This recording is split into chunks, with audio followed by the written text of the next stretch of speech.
কুষ্টিয়ার দৌলতপুরে পদ্মা নদীতে ভাঙন তীব্র আকার ধারণ করেছে।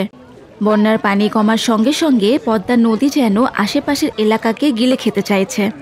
গত এক সপ্তাহে উপজেলার মরিচা ইউনিয়নের শত শত বিঘা ফসলি জমি নদীগর্ভে বিলীন হয়েছে। মরিচা ইউনিয়নের ভুরকা হাটখোলা থেকে কোলদিয়ার পর্যন্ত প্রায় 2 কিলোমিটার এলাকায় নদী ভাঙন অব্যাহত রয়েছে। ভাঙন রোধে স্থায়ী বাঁধ নির্মাণ সহ ব্যবস্থা গ্রহণের দাবিতে পদ্মার পাড়ে শনিবার বিকেলে মানববন্ধন কর্মসূচি পালন করেছেন এলাকার শত শত নারী পুরুষ। দীর্ঘদিন নদী ভাঙনের কবলে আমরা একেবারেই বিপদ সীমার পথে যাচ্ছি।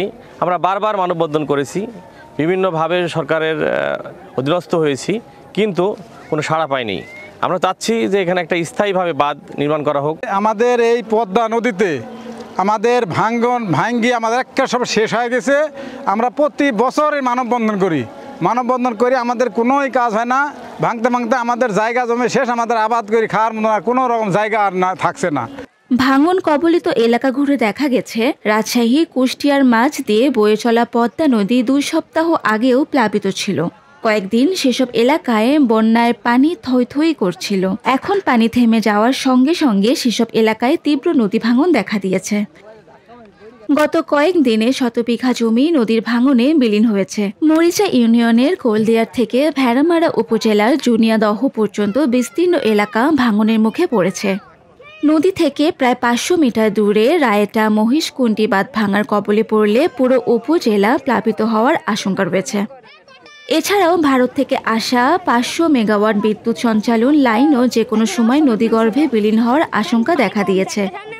একই অবস্থা রায়টা মহিষকুণ্ডী বন্যা নিয়ন্ত্রণ বাঁধ, নদী ভরাট সরকারি প্রাথমিক বিদ্যালয়, ভুরকা সরকারি প্রাথমিক বিদ্যালয়, কোলদিয়ার কান্দিপাড়া সরকারি প্রাথমিক বিদ্যালয়, কোলদিয়ার সরকারি প্রাথমিক বিদ্যালয়, কোলদিয়ার মডেল মাধ্যমিক বিদ্যালয়, হাটখোলাপাড়া জামে মসজিদ, জুনিদহ মাধ্যমিক বিদ্যালয় ও জুনিয়াদহ বাজারের। সরকারের কাছে আমরা একটা দাবি চাই, আমাদের গ্রামটা রক্ষা করতে হবে। আমরা কোথায় যাব? আমরা চাচ্ছি যে আমাদের এই বসত বাড়িটা যাতে, ভিটাটা যাতে বাপদাদা থাকে, এটাই আমাদের ধরেন দাবি আর কি। এছাড়াও ভুরকা, কোলদিয়ার, জুনিয়াদহ, কোলদিয়ার পূর্বপাড়া সহ বেশ কয়েকটি গ্রামের মানুষের মাঝে ঘরবাড়ি হারানোর আতঙ্ক বিরাজ করছে। মানববন্ধনে অংশ নেয়া স্থানীয় বাসিন্দা নাসির আলী বলেন, ভুরকাপাড়া এলাকায় নদীর কিছু অংশে জিও ব্যাগ দিয়ে বাঁধ হয়েছে। ভাঙন কবলিত বাকি এলাকাগুলোতেও এ ধরনের জিও ব্যাগ বা স্থায়ী বাঁধ দেওয়া হোক। সব মানুষের যেসব জমি জায়গা ছিল সব নদীগর্ভে বিলীন হয়ে যাচ্ছে এবং অদূর ভবিষ্যতে অল্প টাইমের ভিতরেই আমাদের বাঁধকে হয়তো ভাঙার মুখে সম্মুখীন হবে এবং বাঁধ ভেঙে গেলে গ্রামও ভেঙে যাবে এবং সরকারের বড় ধরনের লস হবে।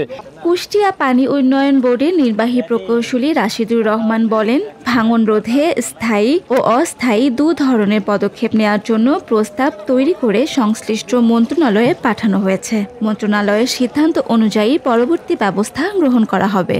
এলাকাটাতে আমরা ইতিমধ্যে পরিচালন ব্যয় খাতের আওতায় 1 কিলোমিটার জরুরি প্রতিরক্ষামূলক কাজ বাস্তবায়ন করছি এবং এর সম্মুখ অংশে ভাঙন সংঘটিত হচ্ছে। ইতিমধ্যে আমরা এ বিষয়ে মেরামতের জন্য ঊর্ধ্বতন কর্তৃপক্ষের বাজেট চাহিদা প্রেরণ করা হয়েছে। বাজেট চাহিদা দিলে আমরা এ বিষয়ে প্রয়োজনীয় পদক্ষেপ গ্রহণ করব।